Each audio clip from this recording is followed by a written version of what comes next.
নাহমাদুহু ওয়া নুসাল্লি আলা রাসূলিহিল কারীম, আম্মা বাদ।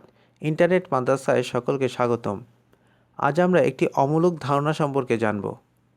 পিতলের তৈরি প্লেট, গ্লাস ইত্যাদি ব্যবহার করা কি নিষেধ? এই সম্পর্কে জানব।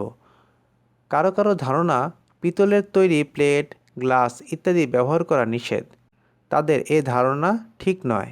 স্বর্ণরূপার পাত্র ব্যবহার করা নিষেধ, কিন্তু পিতলের প্লেট, গ্লাস বা যে কোনো পাত্র ব্যবহার করতে কোনো অসুবিধে নেই।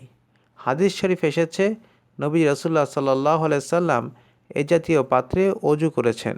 সুতরাং পিতলের প্লেট, গ্লাস ইত্যাদি ব্যবহারে কোনো বাধা নেই। সহিহ বুখারী হাদিস নাম্বার 197, রদ্দুল মুহতার হাদিস নাম্বার 341। আল্লাহ সুবহানাহু ওয়া তাআলা আমাদেরকে বুঝে আমল করার তৌফিক দান করেন। ওয়া মা আলাইনা ইল্লাল বালাগ। আসসালামু আলাইকুম ওয়া রাহমাতুল্লাহি ওয়া বারাকাতুহু।